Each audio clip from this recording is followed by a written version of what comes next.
Com o painel Senadores. Chamo ao palco o moderador deste placar, Fernando Vaz, diretor do Serviço do Centro Hospitalar de Braga. Seguem-se os nossos oradores: Alberto Campos Fernandes, professor na Escola Nacional de Saúde Pública. Manuel Delgado, consultor em Gestão de Serviços de Saúde. Pedro Pita Barros, professor na Nova School of Business and Economics. Eurico Castro Alves, presidente da Secção Regional Norte da Ordem dos Médicos. Pois, muito boa tarde a todos. Queria começar por dar os parabéns ao Dr. Sérgio de Azevedo pela fantástica iniciativa que nos reúne de novo aqui em Viana. E queria agradecer a confiança que depositou em mim para moderar esta mesa com tão distintas personalidades na área da saúde. Certamente terei a minha tarefa facilitada, desde logo porque não preciso de os apresentar, porque todos eles dispensam apresentações, e também porque eu vou tentar não atrapalhar, e estou certo que mesmo desde que eu não atrapalho, teremos uma ação bastante produtiva. Eu ia começar por dar a palavra ao Dr. Manuel Delgado, até porque é uma área em que ele está muito ligado a esta área do benchmarking. Um dos temas que já vimos hoje aqui debatidos são as questões da eficiência no SNS, da produtividade, da iniquidade, da acessibilidade. Nós sabemos que há muita despesa, há muito dinheiro que é posto nos sistemas de saúde que é mal gasto, e por outro lado ele vai faltando noutros sítios, de modo que à volta disto tudo, e também do Value-Based Healthcare, que hoje também foi chamado aqui, pedir-lhe que comentasse estes temas e que o alargasse ao que entender.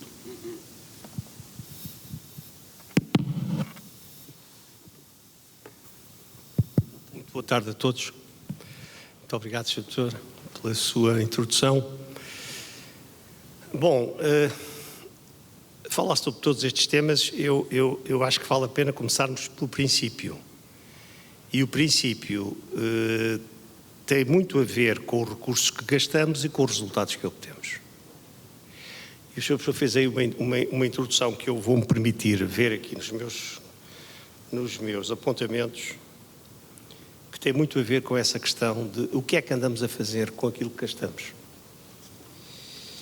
Eu fui ver as estatísticas mais recentes dos últimos 10 anos, por exemplo, foi as que eu tomei em consideração, desde 2010 a 2020, em alguns casos 2019, porque o ano de 2020 já foi um ano atípico, não é? Face à Covid, já houve alterações substanciais na atividade dos serviços de saúde por causa da Covid. Mas olhando para os dados gerais, na natureza macro, o que nós verificamos é que entre 2010 e 2021, no caso das despesas públicas, assistimos a um aumento, pasme-se, de 22% na despesa corrente. Este crescimento da despesa corrente cifrou-se em 2021 na ordem de 16 mil milhões de euros de despesas das administrações públicas, quando em 2010 foram de 13,4 mil milhões. É curioso que neste ciclo temporal só houve um período em que a despesa pública diminuiu, em termos absolutos, que foi com a Troika e com o governo que estava na altura, que não teve escapatória face às exigências da Troika, senão cortar salários, horas extraordinárias e diminuição de novos contratados, o que fez com que a despesa pública baixasse nesse período cerca de 1.500 milhões de euros por ano. É claro que está aqui o ministro que sucedeu a esse período. A seguir a isso, é evidente que houve um esforço de crescimento da despesa pública, de novo. E os anos de 2016, 2017, 2018 foram anos de significativo crescimento da despesa pública em saúde. Olhando para mais recursos, médicos em hospitais, os médicos em hospitais, e permito-me não ser específico para a oftalmologia, mas médicos em hospitais, entre 2010 e 2021, subiram 22%, entre internos e especialistas. Os enfermeiros nos hospitais, entre 2010 e 2021, subiram 26%. Evidentemente que estamos num processo de crescimento significativo de recursos, ao contrário do que se diz. É bom termos presente que o governo ou os governos têm feito esforços significativos na dotação de mais recursos.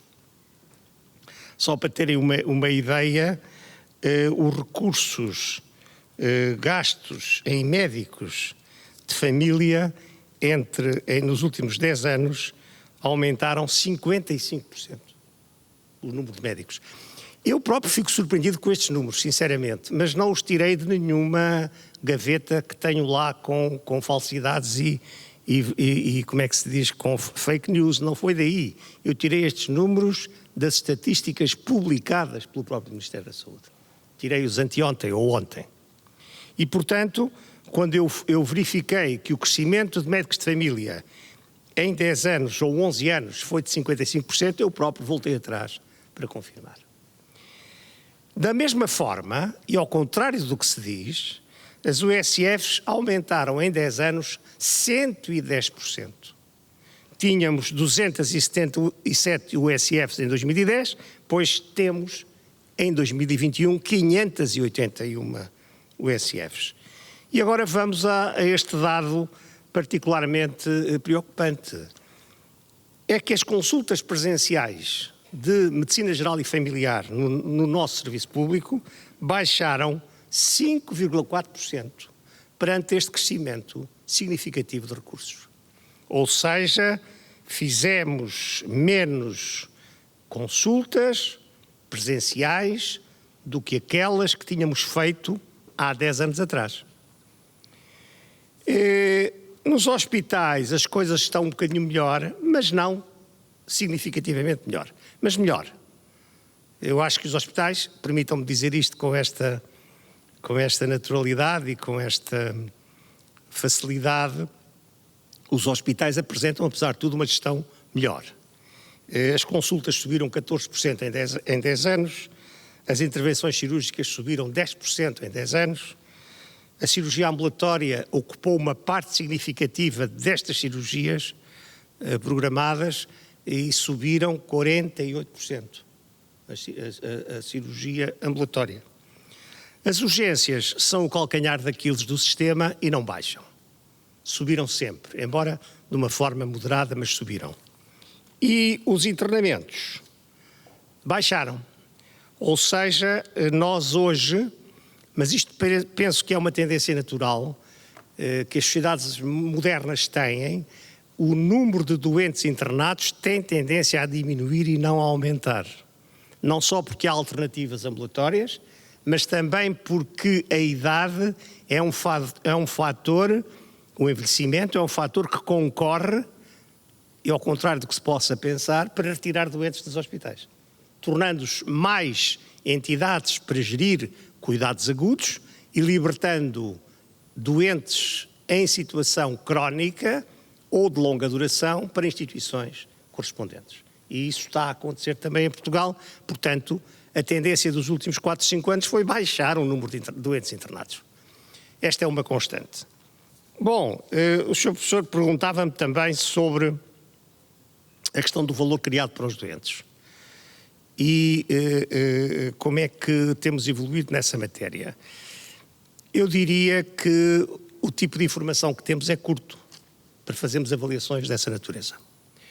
Eu próprio trabalho numa empresa e já fui diretor-geral dessa empresa, agora sou apenas consultor porque já estou velho, mas sou senador, exatamente, é isso mesmo, mas tenho acompanhado de perto o que a empresa faz e nós fazemos sistematicamente avaliação de hospitais. Essa avaliação é eminentemente clínica, não é financeira. E é clínica porquê? Porque nós, com base na informação disponível dos hospitais, e é informação objetiva, é bom que se diga que, ao contrário do que se possa pensar, nós temos informação objetiva sobre os doentes que tratamos nos hospitais. Informação clínica objetiva sobre complexidade, durações do internamento, gravidade dos doentes, acontecimentos adversos que ocorrem com os doentes, mortalidade, readmissões, complicações. Nós temos essa informação disponível, o Ministério da Saúde tem-na disponível.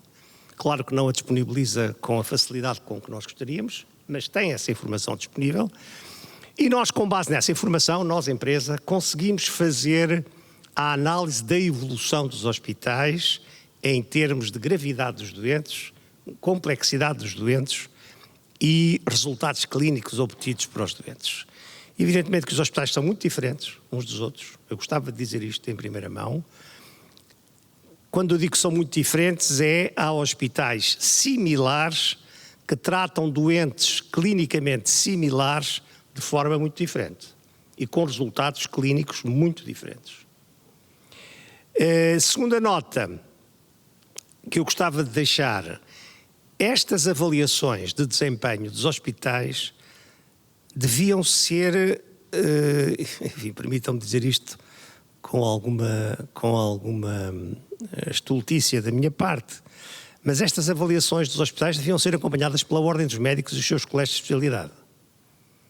E se eu perguntar a um presidente de um colégio de especialidade ou ao bastonário da Ordem dos Médicos o que é que ele acha sobre a evolução da qualidade dos tratamentos hospitalares e da gravidade dos doentes, ele não sabe responder. Ora bem, esta devia ser uma preocupação da Ordem dos Médicos. Não é uma preocupação do Manuel Delgado, que é economista. É uma preocupação da Ordem dos Médicos. Porque está em causa o sucesso com que nós tratamos os nossos doentes. Os métodos de trabalho na oncologia são iguais em todos os hospitais do país. Porque é que em alguns hospitais alguns pacientes falecem mais cedo do que noutros, que resistem mais e têm mais qualidade de vida.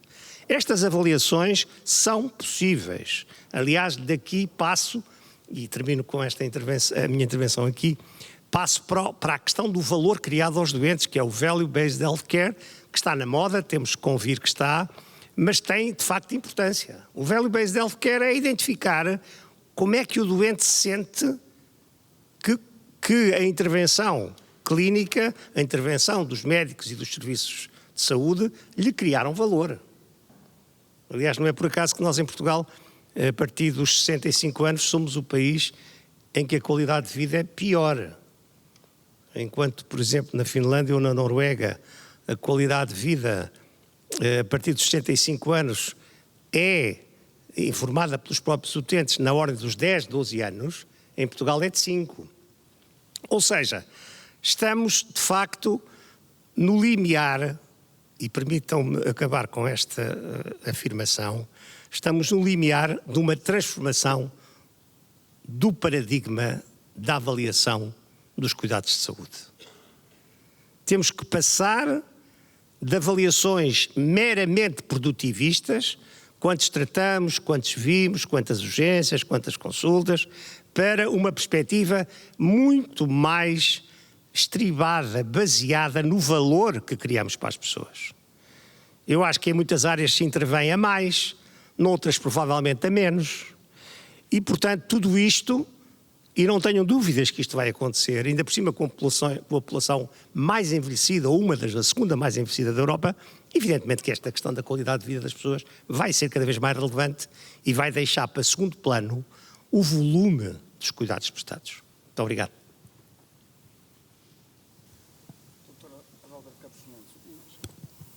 Doutor Alberto Campos Fernandes, o Dr. Manuel Delgado falou-nos que estamos a injetar mais dinheiro no sistema, mas os cuidados não têm melhorado em consonância com esse aumento.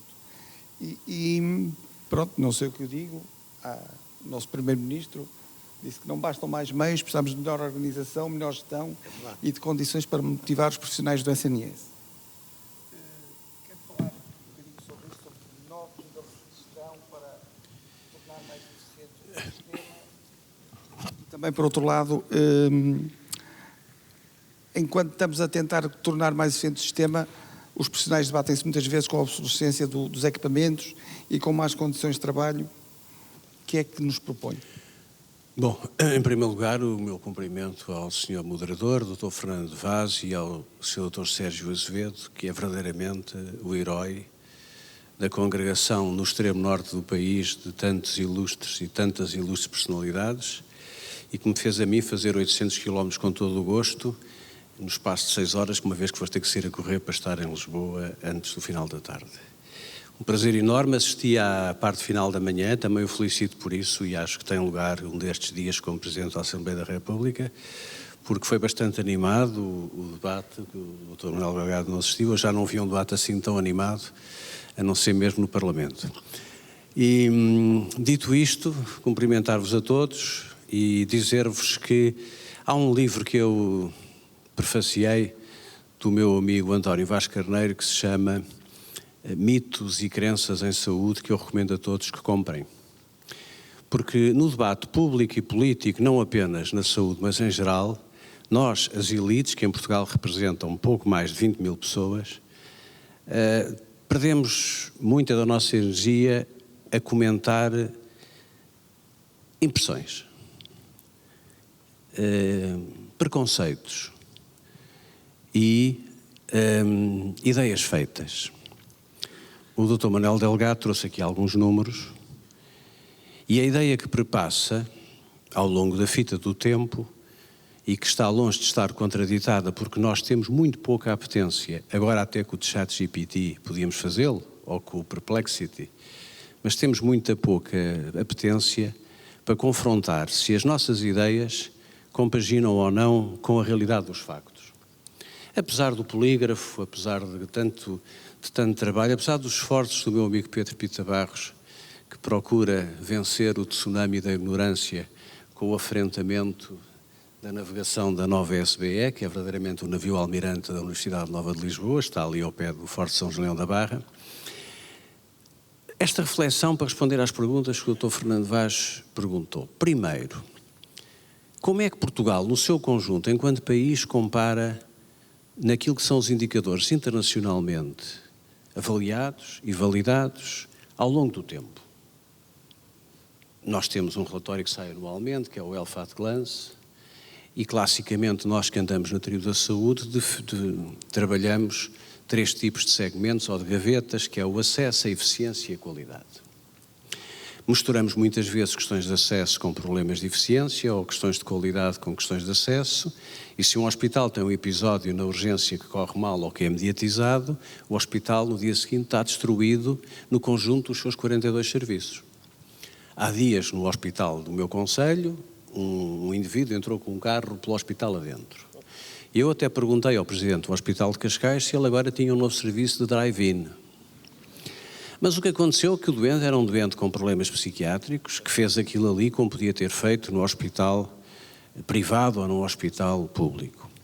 Nós temos em Portugal que olhar primeiro para como estamos a converter os 14 mil, 15 mil milhões de euros que estamos a retirar do Orçamento Geral do Estado para a saúde, provido aos portugueses. E atenção, que dos 15 mil milhões que o Orçamento do Estado liberta para a despesa em saúde, parte dela é transferida de imediato ou diferidamente para o setor convencionado e privado. Esta ideia de que o SNS é um sorvedor de recursos de grande ineficiência ignora o facto de muitos hospitais privados e sociais terem, e bem, acordos ou de contratação excluída, ou de convenção, ou de outro tipo de colaboração. Vamos, portanto, aos resultados. Depois, temos que ver se a eficiência está igualmente repartida. Avançámos alguma coisa, nós fizemos em 2016 o portal da transparência, criámos a rede de hospitalização domiciliária, está aqui o seu coordenador, o Dr. Delfim Guimarães, o Delfim Rodrigues, peço desculpa, e é de Guimarães, isto é a associação de ideias, é terrível, e de facto, o que nós pressentimos é que nas áreas metropolitanas de Lisboa e em alguns pontos do país, como a Guarda, Castelo Branco, existe um desalinhamento entre as necessidades e as respostas.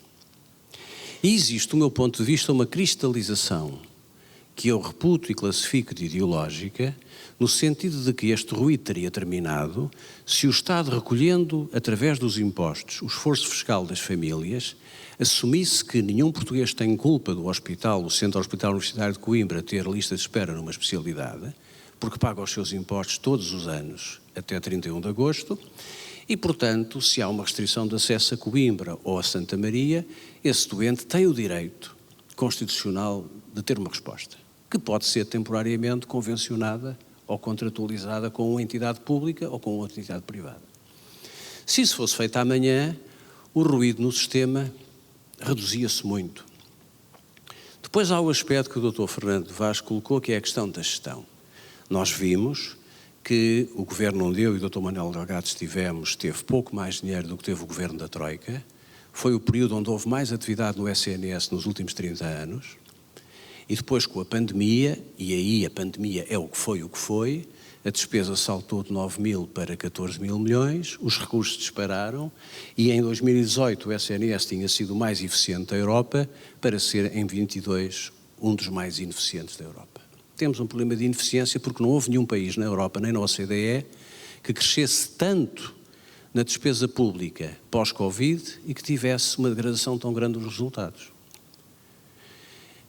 Temos então que reparar este problema que tivemos, este constrangimento, este pior desempenho do que tiveram outros países da Europa, e para isso há dois caminhos para seguir. Falávamos há pouco a comer alguma coisa antes de virmos para aqui com o Sr. Presidente do Centro Hospitalar, Dr. Miguel Sousa, que me criticava de uma forma velada, porque ele é uma simpatia, é um cavalheiro e portanto nunca me critica, porque achava que eu defendia demasiado em público as PPPs.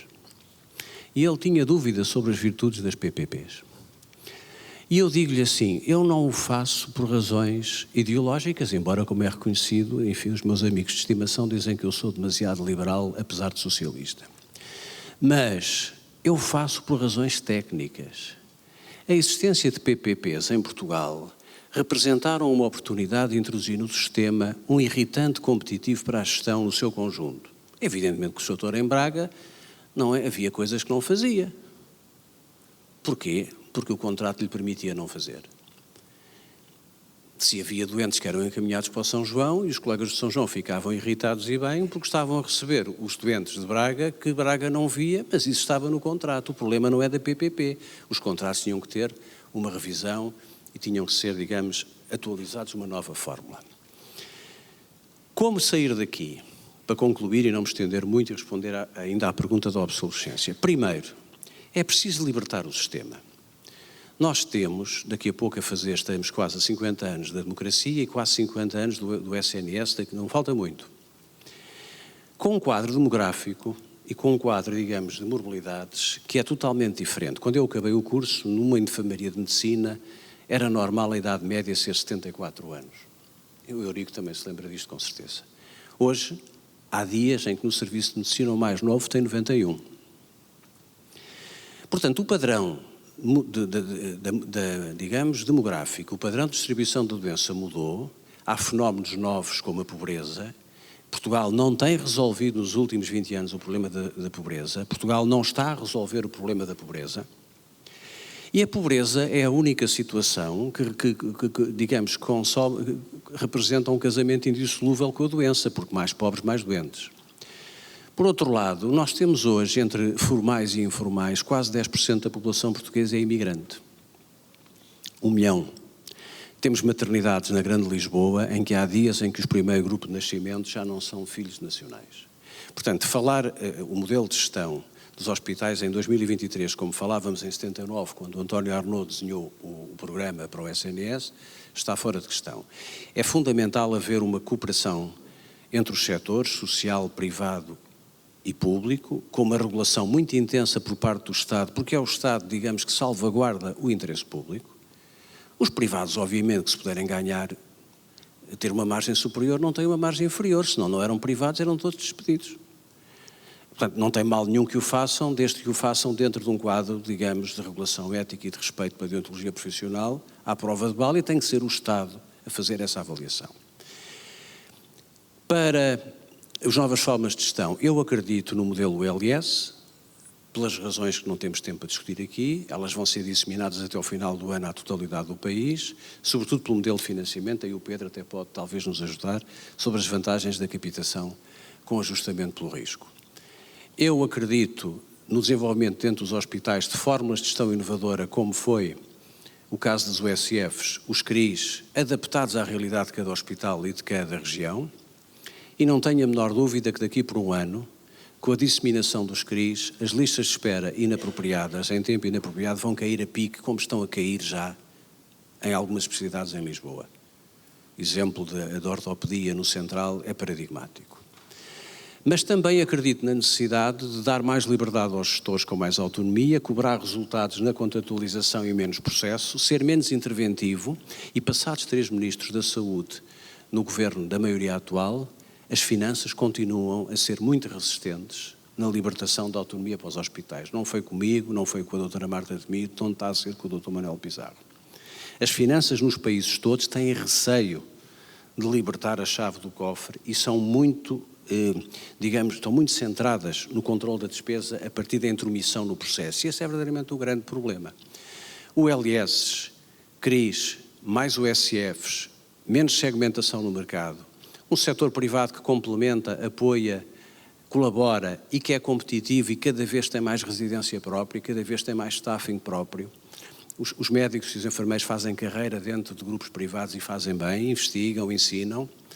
E a obsolescência. Ao almoço falávamos disso com o Dr. Carlos Alberto, que era, estou ali a ver o Dr. Luís Drummond, que é administrador de um grande grupo privado, se ele quiser comprar uma ressonância magnética, toma a decisão no Conselho de Administração, verifica as condições que tem para fazer a aquisição do equipamento, em 3 meses depende um bocadinho mais da obra e da fábrica do que do dinheiro dele.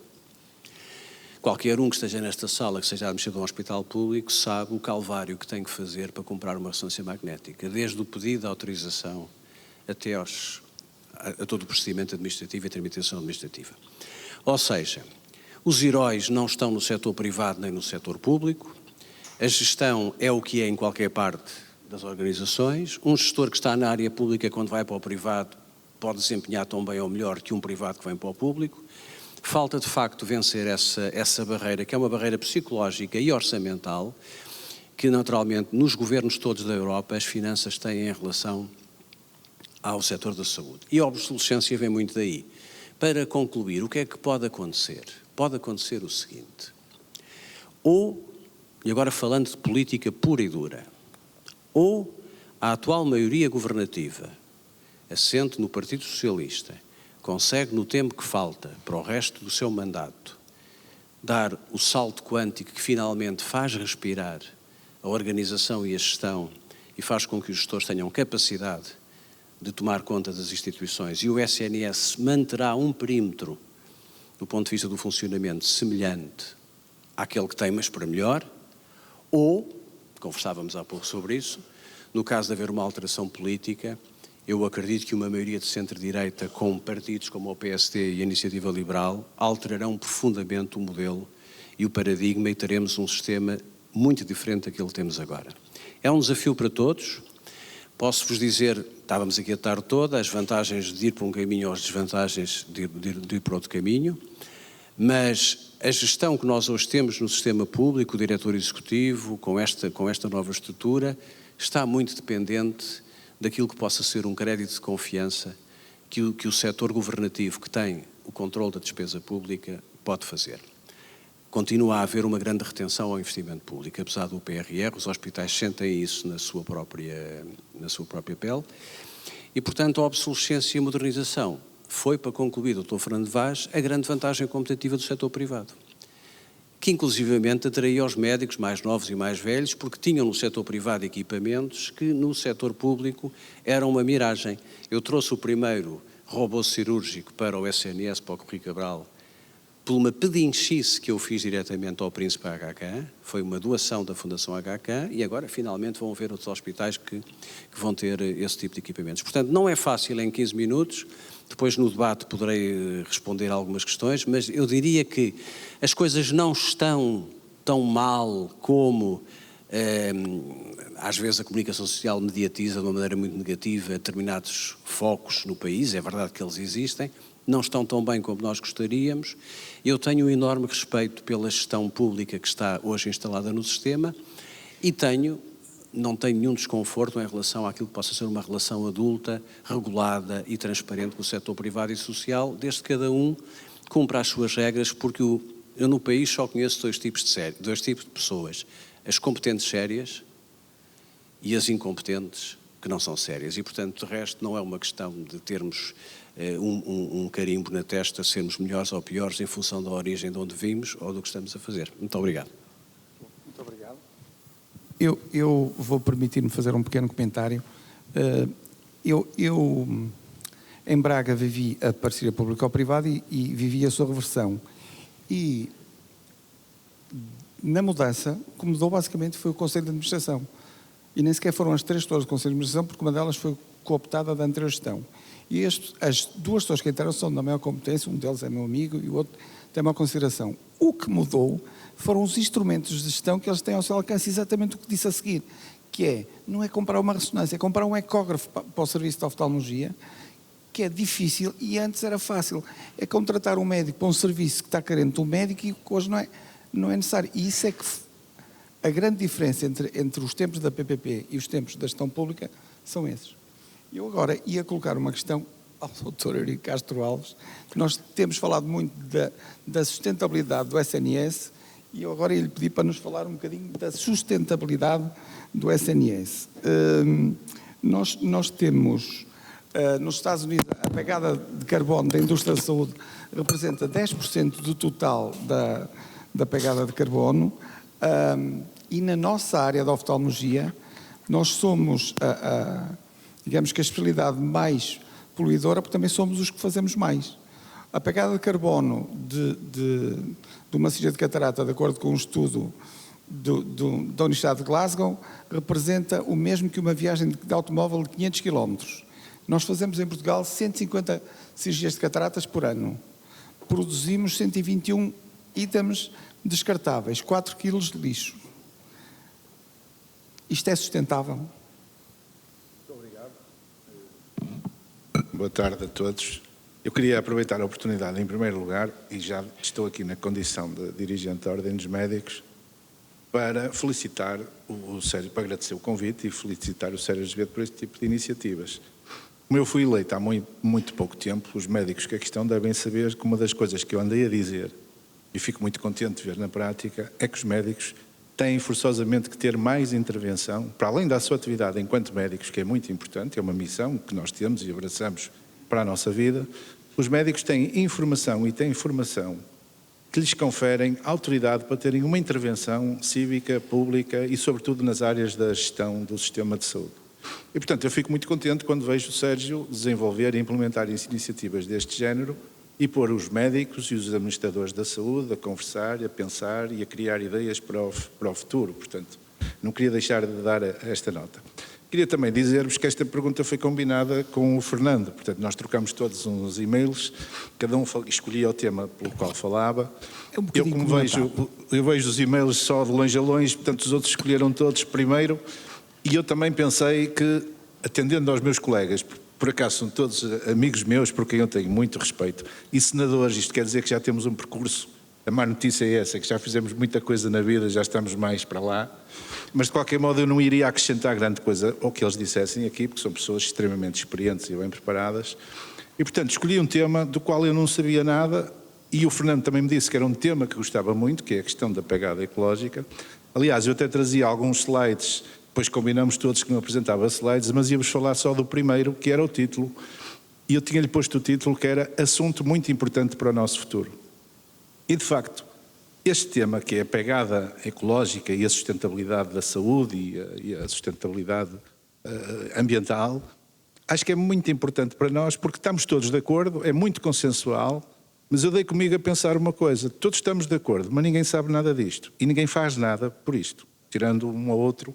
Aliás, olhamos para as pessoas que fazem isso como alguns jovens radicais, cheios de ideias, etc. E eu acho que é tempo de olharmos para este tema com muita atenção e também com preocupação. Nós que somos senadores, ainda temos algum futuro à nossa frente, se Deus quiser, temos que pensar no nosso futuro, mas sobretudo das gerações que nos vão suceder, dos nossos filhos e também dos nossos netos. Isto é um tema sério e que nós temos que pensar seriamente sobre ele.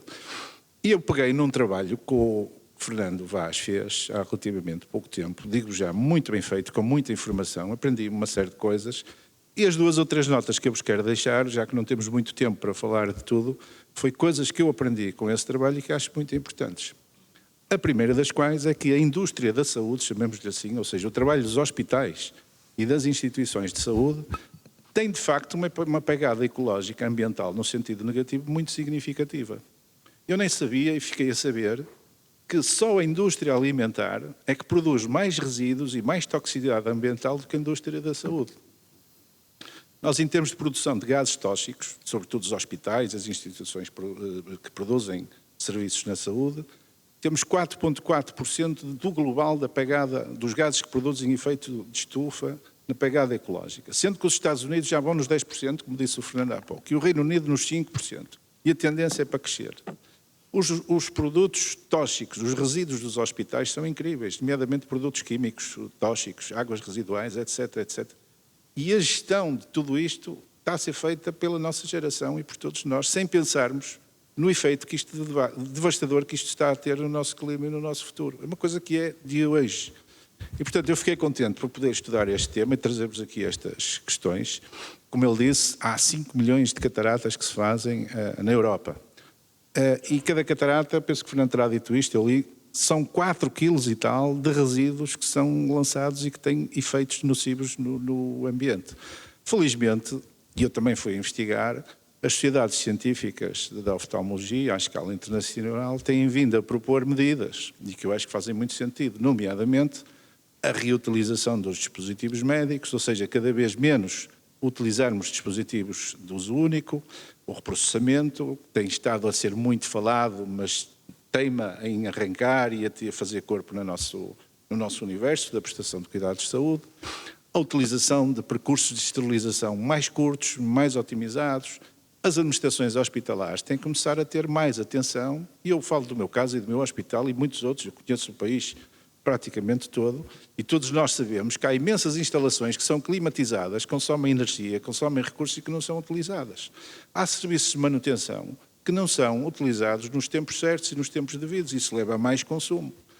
Os hospitais têm um consumo de energia, de gás e de água que é uma coisa assustadora quando eu fui olhar para os números.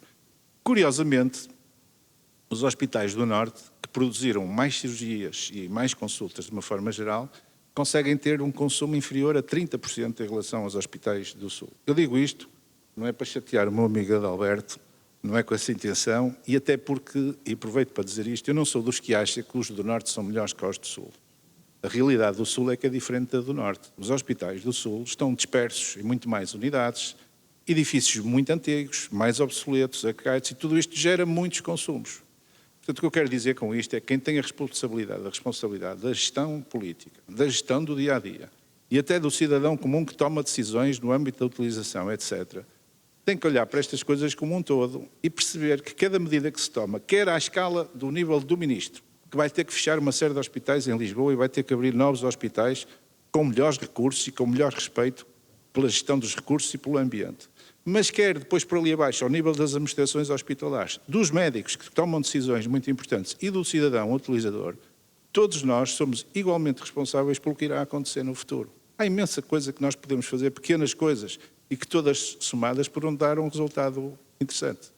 Eu, para terminar, queria-vos deixar só esta ideia que é tempo de facto de fazermos alguma coisa, todos se envolveram, mas os responsáveis políticos têm aqui também um papel muito importante. Nós temos urgentemente que definir um plano de ação, temos de ter uma estratégia definida para os próximos anos, com medidas de curto, de médio, de longo prazo. Temos que fazer um cronograma, metas a médio prazo, a curto prazo, o que é que vamos dentro de um ano conseguir, dentro de 5 anos, dentro de 10 anos. E depois ter um sistema de monitorização e de avaliação para perceber se as coisas estão a acontecer e o que é que temos que fazer para o caso de não estarem a acontecer. Eu termino com isto, disponível para falar sobre este tema, não é tão interessante como aquilo que ouvi até agora, ouvi aqui coisas imensamente interessantes. Queria deixar-vos com 2 notas. A primeira era responder ao meu amigo Manuel Delgado e dizer-lhe, enquanto dirigente da Ordem, eu sei o que se passa com os cuidados de saúde. E sabia ainda muito mais há um ano atrás quando existia o Sistema Nacional de Avaliação da Saúde, em que havia indicadores rigorosos, transparentes, objetivos e que nos diziam como é que estavam a evoluir os cuidados de saúde. A entidade reguladora da saúde, surpreendentemente, suspendeu o sistema, alegando que estaria a preparar um outro, mas a verdade é que ficamos sem nada. E os cidadãos ficaram sem uma ferramenta que eu considerava extremamente útil.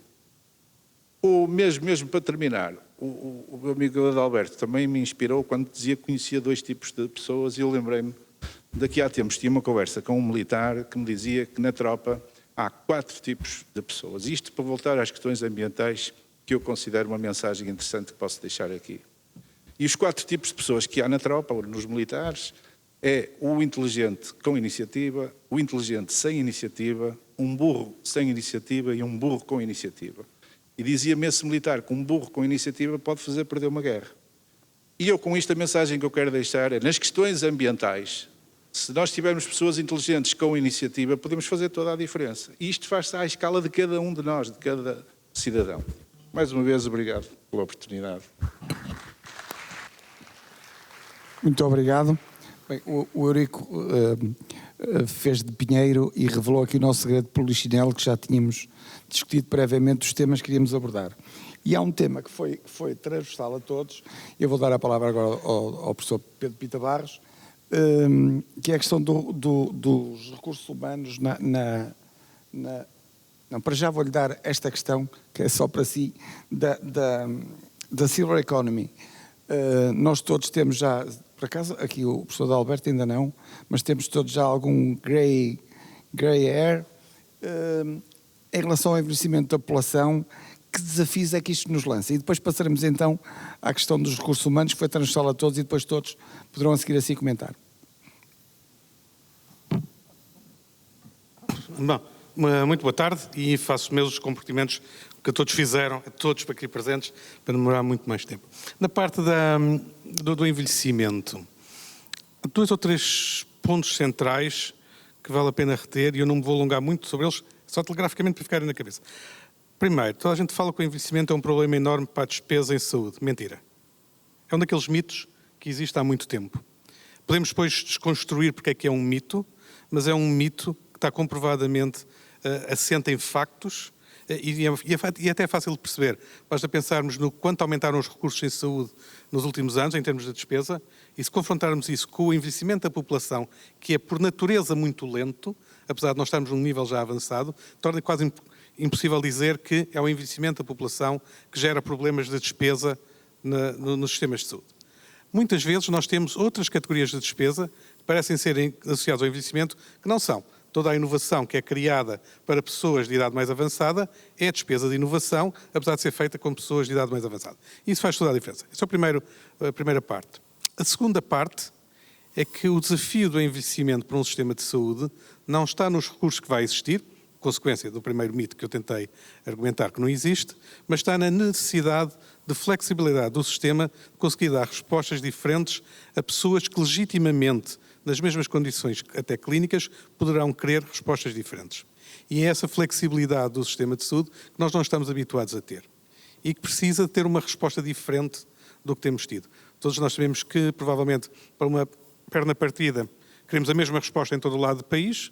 Se calhar para uma pessoa que é hipertensa e com diabetes, uma que vive em Viana do Castelo, uma que vive em Faro, podem querer ter estilos de vida diferentes e o sistema tem que lhes responder a esses anseios de vida.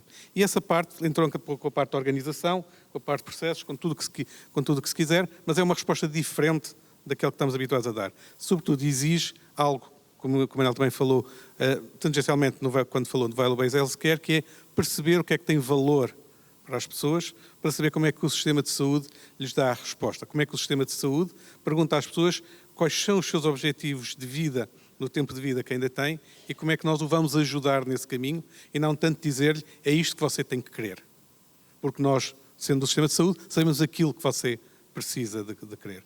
E essa é uma transformação cultural, de processos, de funcionamento, de avaliação, de tudo o que quiserem, e é talvez o desafio maior que o envelhecimento tem para um sistema de saúde. Na verdade, não é só para um sistema de saúde, é para todo o sistema social, de apoio social, uma vez que entroncará com o papel de autarquias também, entroncará com algum papel de segurança social no outro lado, e portanto é também exigente na sua forma de relacionamento, mas é um desafio muito diferente de dizer apenas nós vamos precisar de mais recursos. Vamos provavelmente precisar também de recursos diferentes o papel dos cuidadores informais tem vindo a ser reconhecido, mas já vamos também assistir a profissões novas ou a formas novas de lidar com as pessoas. Só um exemplo caricato, antes de passar novamente o microfone para o outro lado. Há uns dias, numa outra sessão, falava-se muito do que é que as novas tecnologias iam trazer também na área do envelhecimento.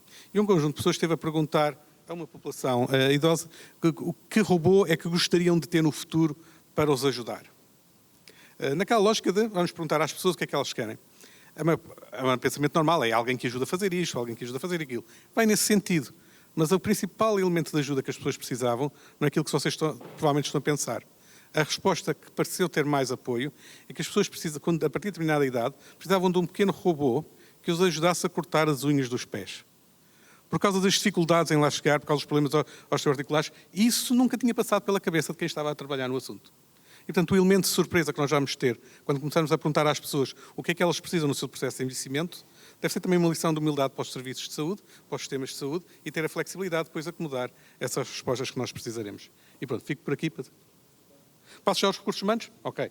Passando aos recursos humanos. Agora, limpa a cabeça, não é? Passamos esta parte do envelhecimento, passamos aos recursos humanos. Como nós não temos slides, eu decidi, para me ajudar, trazer uma coisa tridimensional. Um cubo. Okay? E o que eu quero que vocês fixem da discussão de como atrair e reter recursos humanos é este cubo. Porquê este cubo?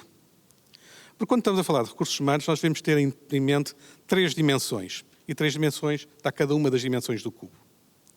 A primeira dimensão, e agora vou usar um bocado de linguagem futebolística que eu prometi que usaria em homenagem ao Adalberto Campos Fernandes, que, como sabem, é um adepto fervoroso de um clube que não se vai nomear aqui, mas cuja carpete parece aludir. Não? É aquele clube do qual não se pode dizer o nome nestas sessões. E quais são essas dimensões? Primeira dimensão, obviamente a largura. A largura do cubo é importante. O que é a largura? É a capacidade do sistema de saúde, ou neste caso do SNS, ter a capacidade de oferecer aos profissionais de saúde diferentes portas, diferentes soluções e não uma solução única. Significa o quê? Ter soluções de tempo integral, ter soluções de tempo parcial, ter soluções de tempo partilhado público-privado, tempo partilhado público-público, tempo partilhado público e academia. Centros académicos, por exemplo. E nós não pensamos muito nessas formas.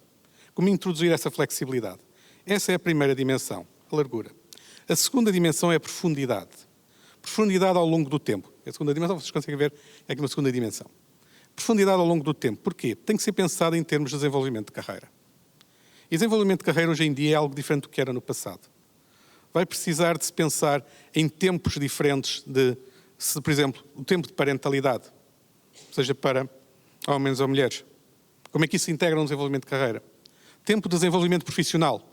Quando é que as pessoas estarão disponíveis e fará sentido tirarem algum tempo do tempo de trabalho para aperfeiçoarem as suas capacidades? Tempo de combater isolamento. Muitas vezes diz que as pessoas podem ficar isoladas, não só em zonas remotas, mas até às vezes em grandes cidades, nos seus trabalhos, nos seus serviços, no que estão a fazer. Como eliminar esses elementos?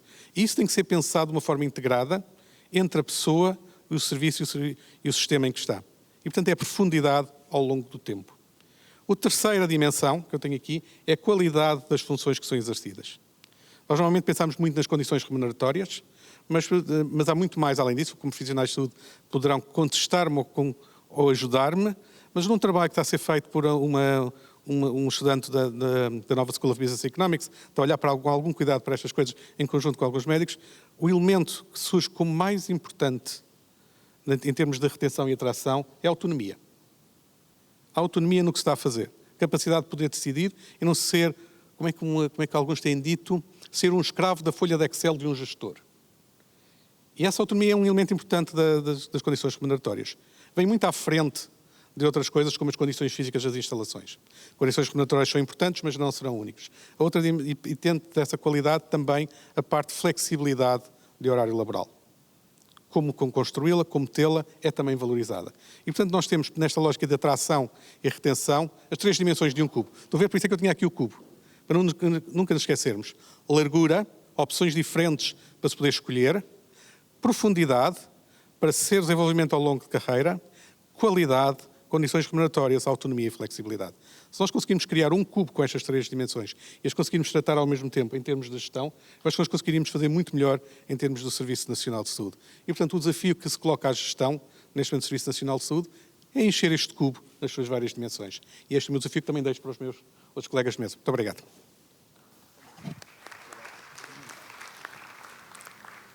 Antes de dar a palavra à plateia, perguntava se algum dos membros quer comentar este último tema.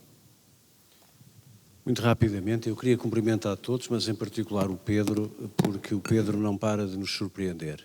Sempre foi assim ao longo dos anos. É a brilliant mind, como nós costumamos dizer, e agora, para além das apresentações que fazia bem estruturadas, utiliza gadgets, o que é um aspecto novo. Mas ele, com esta ilustração, disse uma coisa muito importante. Desenganem-se aqueles que pensem que a solução para o SNS é fazer dos médicos funcionários das 9 às 5, com grelhetas, agarrados a uma dedicação exclusiva espúria, que vai reter-os todos, mas não necessariamente os melhores. Pensem todos na ideia de que os novos modelos de trabalho que se aplicam também a outras profissões, não apenas aos médicos, passa pelo eu contratar competências, tempo e permitir que eu tenha na minha carreira, que não é uma carreira tradicional de acumulação de papel, mas sim é uma carreira de tempo que eu dedico à investigação, ao ensino, à assistência e que me dão créditos. E a minha carreira no final de 10 anos resulta dos créditos que eu fui acumulando por um conjunto de atividade assistencial, científica, até pelo tempo para preparar-me para estudar. E, portanto, é o que eu retiro. Eu queria comentar muito isto que o Pedro disse, porque nós continuamos muito viciados nesta ideia que eu considero datada no tempo, que vai ser um desastre para o SNS, se nós pensamos que uma dedicação exclusiva, compulsiva e obrigatória resolve os problemas da falta de recursos e de eficiência do SNS. Se for voluntária, então, meus caros amigos, é mais despesa para ficarmos exatamente como estamos, porque aqueles que têm mais brilho, mais capacidade e maior capacidade de intervenção irão naturalmente trabalhar também fora ou irão para fora. Era este comentário. Muito obrigado, Pedro. Muito obrigado. Eu em relação a esta questão dos recursos humanos, é bom termos presente que a legislação evoluiu do conceito de exclusividade, que vem do tempo, eu diria, mais datado, mais contemporâneo da Leonor Beleza, exatamente. A Leonor Beleza instituiu a exclusividade, mas curiosamente ou não, a exclusividade não deu frutos. O impacto não foi brilhante, ou seja, a exclusividade não aumentou a atividade. Houve vários que entraram em exclusividade, mas houve um grande número de profissionais médicos que não entraram na exclusividade. E o pior disto tudo é que se gastou muito mais dinheiro, eu diria, com alguma inutilidade. O que é que o governo atual fez? Inventou, criou um novo conceito. Esse novo conceito é a dedicação plena, que é uma espécie de uma caixa de Pandora, porque ainda não foi aberto por ninguém. Ninguém sabe bem por que diabo é que se deixou de utilizar a expressão exclusividade para se criar a ideia de uma dedicação plena. Eu acho que percebo o sentido, mas o sentido é uma forma subreptícia de não assumir aquilo que se devia fazer e que se pretenderia fazer. E que tem a ver com a resposta à questão que o Pedro Pita Barros colocou. A questão da flexibilidade, da carreira, direito à carreira, à qualidade de vida, à qualidade de trabalho. Evidentemente, já agora, Pedro, tendo em conta, eu diria, 3 consequências que nós esperamos disto. É que a flexibilidade, a carreira e a qualidade de trabalho têm que ter impacto nas dimensões públicas que nós pretendemos encarar, que é produtividade e desenvolvimento técnico e científico por parte dos profissionais de saúde. Mas ainda a questão da exclusividade versus dedicação plena. Para mim, e já escrevi isto várias vezes, ainda agora já escrevi recentemente isso, eu não tenho dúvidas que o modelo de remuneração com base num salário fixo está completamente desfasado da realidade atual. Aliás, os médicos, os senhores que estão nesta sala, a grande maioria, trabalham, muitos deles, no setor privado e não recebem por salário. Não fazem um contrato em que lhe diga vem trabalhar das 4 às 6 da tarde ou das 4 às 8 da noite. Não. fazem um acordo, fazem um protocolo de entendimento em que assumem que, ao ir trabalhar no setor privado, têm alguns objetivos marcados ou definidos em termos de níveis de atividade e níveis de sucesso. Ora bem, eu penso que, mais tarde ou mais cedo, o Serviço Nacional de Saúde tem que evoluir para este paradigma. Ter, de facto, acho eu, um salário base que dê, eu diria, alguma estabilidade e garantia aos profissionais médicos, um salário base, que não tem que ser extraordinariamente elevado, não tem que ser elevado, até deve ser relativamente moderado, e depois, em cima desse salário base, que é, vamos lá, o valor fixo que o médico recebe no fim do mês, há um conjunto de variáveis que devem estar alinhadas com aquilo que a política de saúde precisa. Se eu tenho mais listas de espera aqui é para resolver, se eu tenho mais cirurgias para fazer é para ultrapassar, se eu tenho mais prevenção em certos setores é para desenvolver, ou seja, o Ministério da Saúde, o Estado e o Serviço Nacional de Saúde têm que ter políticas de saúde.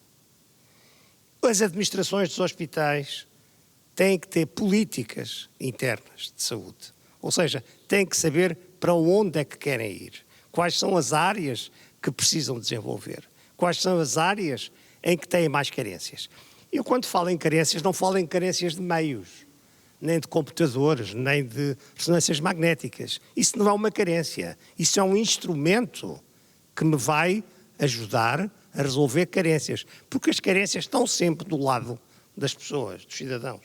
Essas é que são as carências. Se nós não conseguimos identificar as carências desta maneira e só as conseguimos identificar pelos meios, eu preciso de mais isto, eu preciso de mais aquilo. Nunca chegamos à real necessidade das pessoas. E quando eu utilizo uma política de saúde com base em metas e objetivos relacionados com as necessidades das pessoas, eu consigo fazer um alinhamento entre o que preciso de fazer e aquilo que sou capaz de pagar aos meus profissionais. E tenho que criar incentivos, tenho que criar prémios, tenho que criar valor para os médicos que fazem aquilo que eu gostaria que fizessem. Se nós não formos capazes de fazer isto, podemos aumentar salários, podemos pagar mais caro as horas extraordinárias, podemos dizer façam mais horas extraordinárias, mas isto, confesso-vos, não está alinhado com aquilo que precisamos de fazer.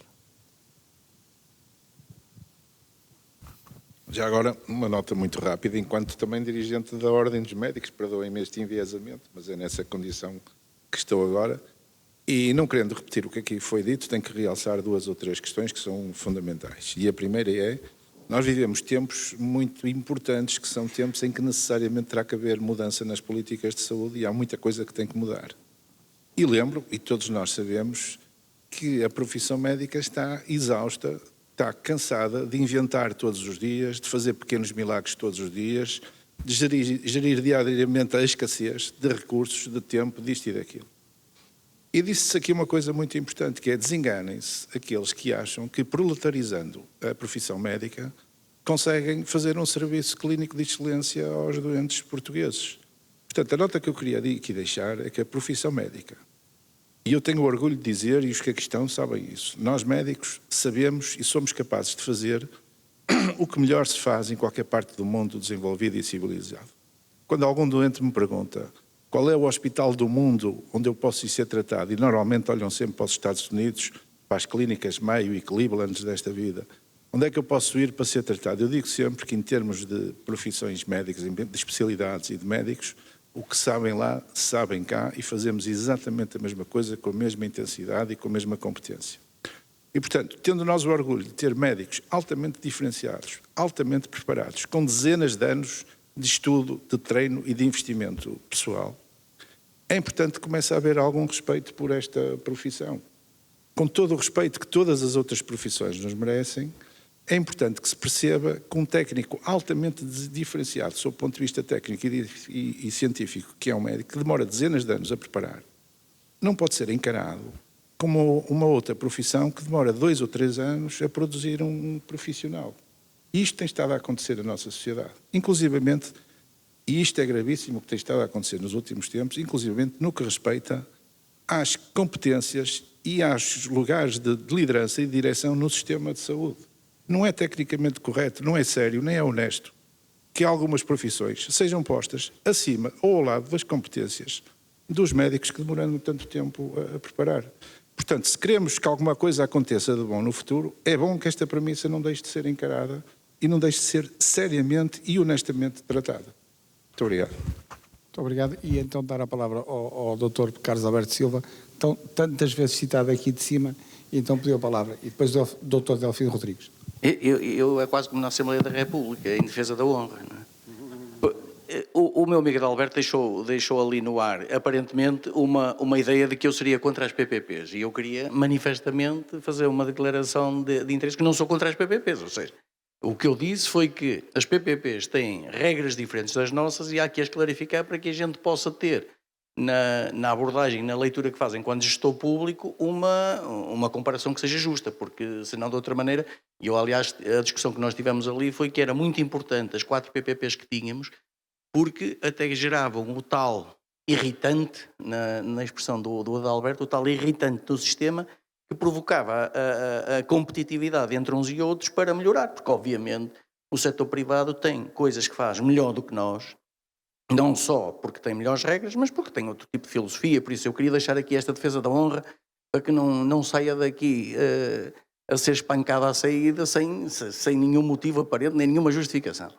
Depois, dizer que, aproveitando a intervenção do Pedro Pita Barros, que é sempre uma inspiração, como vocês sabem, e aqueles que o acompanham, e eu sou um admirador, confesso, do Pedro Pita Barros, eu queria dizer o seguinte: há uma coisa que eu tenho vindo a defender ao longo do tempo. Eu não sou nada, não compro nada a ideia de que temos que ter um sistema global que crie condições para a atratividade, etc. Fala-se muito na comunicação social, em muitos sítios, que está toda a gente a fugir do SNS, toda a gente a ir embora. Eu abro concursos para enfermeiros, candidatam-se 1000. Abro concursos para técnicos de diagnóstica e terapêutica, candidatam 500. Abro concursos para assistentes técnicos, 1000. Abro concursos para assistentes operacionais, 1000. Os médicos não se contratam da mesma maneira porque é diferente. De todo modo, eu queria dizer o seguinte: hoje encerramos no nosso hospital, Centro Hospitalar de Tâmega e Sousa, que eu muitas vezes refiro para quem vem de Lisboa, que não conhece, que é o Amadora Sintra do Norte, que tem as mesmas 500.000 pessoas para tratar, 5% da população portuguesa. Somos o grande hospital ao lado da grande metrópole Porto, enquanto o Amadora Sintra é o grande hospital ao lado da grande metrópole Lisboa. Conseguimos hoje fechar o concurso de contratação de médicos, onde nos tinham dado 46 vagas, contratámos 37. Portanto, há qualquer coisa de difícil de entender no discurso público. E, portanto, se calhar, vale a pena também perceber porque é que em determinados sítios, porque é que em determinadas realidades, algumas coisas acontecem, outras não, e, portanto, não compraria a ideia. E penso, e sei que o Pedro não estava a defender isso, de um sistema geral que criasse condições para depois, em cada sítio, há de haver motivos e há de haver condições para se fazer. Muito rapidamente, antes que o Carlos Alberto pegue na bicicleta e parte à porta da saída, por causa de eu o atacar na honra, eu queria sublinhar um acordo com o Eurico e um pequeno desacordo aqui com o Manel. Eu acho que é um erro estratégico, eu não faço isto por ser médico, eu não sou nada a favor do corporativismo primário, fazermos uma normalização das profissões. Porque todas as profissões são diferentes, todos têm um papel a desempenhar, e nós não podemos comparar o incomparável, a menos que queiramos, de facto, nivelar por níveis de preparação e de qualificação, que são absolutamente respeitáveis, mas diferentes. Por isso, o Eurico tem razão numa coisa: os médicos não existe um tipo de médico, existem 50, 60 tipos de médicos. Existem médicos especialistas que sabem quase tudo sobre quase nada. E a tendência para a especialização é uma tendência universal. E eu lembro-me que em 2017, num Conselho Europeu, assisti a um debate violentíssimo em que a Polónia, que pretendia, na reunião de ministros da União Europeia, convencer o Conselho a ter uma restrição à mobilidade dos médicos, porque eles queixavam-se que os polacos iam todos para a Alemanha. E o colega alemão, que nós nas presidências temos o ministro alemão do nosso lado esquerdo, diziam com ar muito enfastiado se ele não tinha lido os tratados e não sabia o que era a questão da livre circulação de pessoas na União. Nessa altura foi referido que faltavam, só na União Europeia, entre 250 a 500 mil médicos. E nós não podemos olhar para esta questão da abordagem da profissão médica ignorando, por um lado, a demografia. Portugal tem médicos a mais contabilisticamente, mas tem um problema de demografia que faz com que grande parte desses médicos esteja para além dos 55 anos. Por outro lado, os médicos não são todos iguais, não podem ser funcionários, não podem ser tratados como soldadinhos de chumbo. O sistema público tem custos de prontidão que o sistema privado não tem. Nós temos de ter abertas unidades de queimados, que o que nós desejamos é que não tenham frequência nenhuma, mas elas têm que estar abertas. Portanto, a proletarização salarial é um erro a um nível base, e aqui eu divirjo um bocadinho do meu amigo Manuel Delgado, que é economista, que o país deve procurar alinhar o rendimento médio dos médicos pela paridade convergente com a diferença que existe na média da Europa, a 5, 6, 7 anos de vista. E depois concordo inteiramente com ele, naquilo que é diferenciador e naquilo que é específico, seja por centros de referência, seja por outro motivo qualquer, eu não tenho nenhum problema que um médico no setor público possa ganhar 2 dígitos. Não há nenhum problema se ele estiver a servir o interesse público. Quiseram, quando eu estava no governo, forçar-me a baixar o valor da remuneração da equipa de transplantação de Lisboa, porque achavam obsceno o valor que eles ganhavam. E eu respondi, obsceno é você ser operado por um tipo que não tem experiência nenhuma e que acha que um fígado é alguma coisa entre o baço e o intestino delgado, não é? Portanto, não é demagogia, não é corporativismo. Em Portugal, em Espanha, na Europa, a competência e a diferenciação tem que ser discriminada positivamente e é evidente que um quadro que demora 15 anos ou 16 anos a ser preparado não deve ter o mesmo ponto de partida que um quadro que demora 4 ou 5 anos a ser preparado. E, portanto, era isso que eu queria deixar aqui e convergindo desta vez com o Eurico e divergindo um bocadinho de nada com o Manel. Como já estamos em cima do tempo limite definido, dava a última palavra ali ao Dr. Delfim Rodrigues. Muito obrigado, Delfim Rodrigues. Eu começo por utilizar uma frase que eu sei que o professor Adalberto Campos Fernandes gosta muito de utilizar, que é chamar os adultos para a sala. E eu quero felicitar o Sérgio, porque a primeira oftalgeste e agora a segunda representa muito bem como é que o Sérgio sabe chamar os adultos para a sala e temos conversas adultas. Parabéns, meu caro Sérgio. Bom, a minha questão dirige-se mais ao Pedro. Eu não trouxe gadgets. Se soubesse que trazias um cubo, eu tinha trazido um ponto, que é algo que não existe. O ponto é a primeira figura geométrica, mas não tem dimensão. Só assume dimensão se move de um ponto para outro ponto, faz um segmento de reta e que pode ser a largura ou o comprimento ou a profundidade do cubo.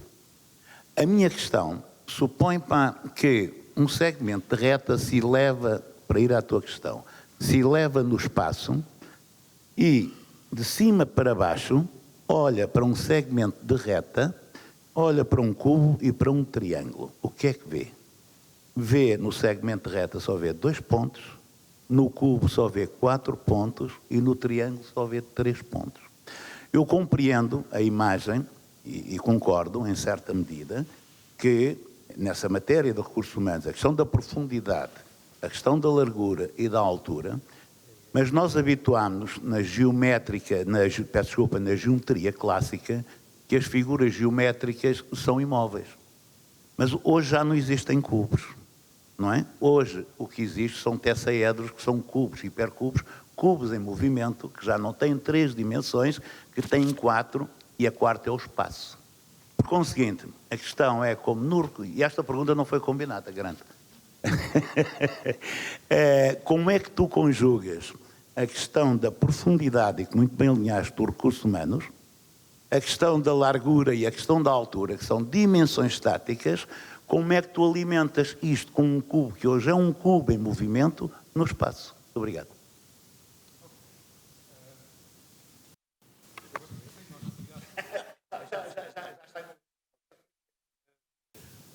Pronto. Eu não conseguia ter o microfone na mão e fazer saltar o cubo ao mesmo tempo. Não? Mas está resolvido. Eu pus nas 3 dimensões do cubo porque intuitivamente fica uma coisa simples de usar e eu conseguia criar com o origami rapidamente a coisa. Mas é evidente, as coisas são multidimensionais, mas se nós não perdermos de vista os 3 elementos que acabam por ser centrais, que é, quando nós estamos a falar muitas vezes nas condições de trabalho, tendemos a ter uma perspectiva muito estática daquele momento. E se nós adotarmos a profundidade, passamos a pensar que aquilo que existe no momento, se calhar não vai ser imutável ao longo da vida profissional da pessoa, e essa evolução tem que ser planeada em conjunto da pessoa e da instituição onde ela está. Eventualmente sabendo que ela até poderá mudar. Por exemplo, a coisa mais simples de todas, muitas pessoas que exercem neste momento funções em unidades de saúde dizem que gostavam de ter de vez em quando alguma ligação maior à academia. Uma maior ligação à academia é um pesadelo para essas pessoas, porque têm que lidar simultaneamente com a burocracia da instituição onde estão e com a burocracia académica para poderem ter uma colaboração dos 2 lados. A resposta da profundidade seria haver um acordo entre a academia e as unidades de saúde, através dos centros académicos, o que quer que fosse, que permitisse às pessoas fazer essa mudança de passar 2 anos num lado para aperfeiçoamento profissional e depois voltar onde estava, sem ter que ser ela a negociar com ambos os lados o que é que tem que fazer. E, portanto, a minha lógica de profundidade é facilitar nesta dimensão. Mesmo há pouco, quando Manel estava a falar do pagamento por objetivos, que é algo que certamente terá que ser mais permanente do que terá que ser mais presente do que é hoje, mesmo aí nós podemos ter estas questões das 3 dimensões. Quando se fala que se tem que pagar um valor base mais alto ou mais elevado, estamos a falar das condições remuneratórias agora. Estamos a falar naquilo que eu chamei a qualidade das condições neste momento. Mas eu tenho que pensar se esse pagamento por objetivos, como é que vai evoluir no futuro. E se a pessoa quer, neste momento, se calhar ter uma parte maior de valor fixo e menos de incentivo, porque a sua vida pessoal lhe pede uma maior estabilidade sem ter essa parte, depois mais à frente quer ter uma componente maior de incentivo e de variabilidade do que quer ter hoje, porque tem outra fase da sua vida. E isso tem que ser lá posto. Portanto, mesmo quando falamos em pagamento por objetivos, temos que ter em conta pelo menos a profundidade. Mas mesmo a parte da largura também. Hoje, se calhar, pessoas diferentes, sem especialistas, se calhar querem ter caminhos diferentes em termos desta parte de objetivos e de variável. E nós não pensarmos nessa flexibilidade é errado. Eu estou convencido que o Carlos Alberto, naquilo que faz, se eu for ver o que ele faz em detalhe, de certeza, para ter este sucesso, que ele está a atuar nestas 3 dimensões ao mesmo tempo. De certeza, quando fala com as pessoas para as levar a candidatarem-se para o Amadora Sintra do Norte, de certeza que lhes fala numa lógica de profundidade, que lhes fala numa lógica de alguma flexibilidade naquele momento e fala nas condições que eles vão receber quando lá chegarem. E, portanto, estou lá 3. O problema que nós temos no Serviço Nacional de Saúde é que se fazemos apenas o pensamento que para levar pessoas para o Serviço Nacional de Saúde basta abrir um concurso e as pessoas aparecerão, não vai resultar. Eu acho que essa é a resposta que nós temos tido. Não resulta. E se essa resposta burocrática não resulta, e é muito mais exigente em termos do papel macro do funcionamento, que é não impor soluções únicas, portanto, não impor o que no tempo da Troika se chamava as soluções TINA, there is no alternative. Portanto, tem que haver alternativas para cada sítio, depois poder escolher para ter o papel micro, de como faz o Tâmega e Sousa, de conseguir gerir para as necessidades que tem, o que é que quer oferecer para captar as pessoas para lá, sabendo o tipo de pessoas que quer captar. E, portanto, é esta flexibilidade que é necessária, que é muitas vezes contrariada pela lógica de um Serviço Nacional de Saúde publicamente arcaico na sua forma de funcionamento. E esse é o principal desafio. Como é que nós conseguimos desmontar o que está de restrição a mais, sem destruir completamente a ideia de Serviço Nacional de Saúde? Pronto, e daí o cubo em movimento. Eu gostava que fizessem. Obrigado.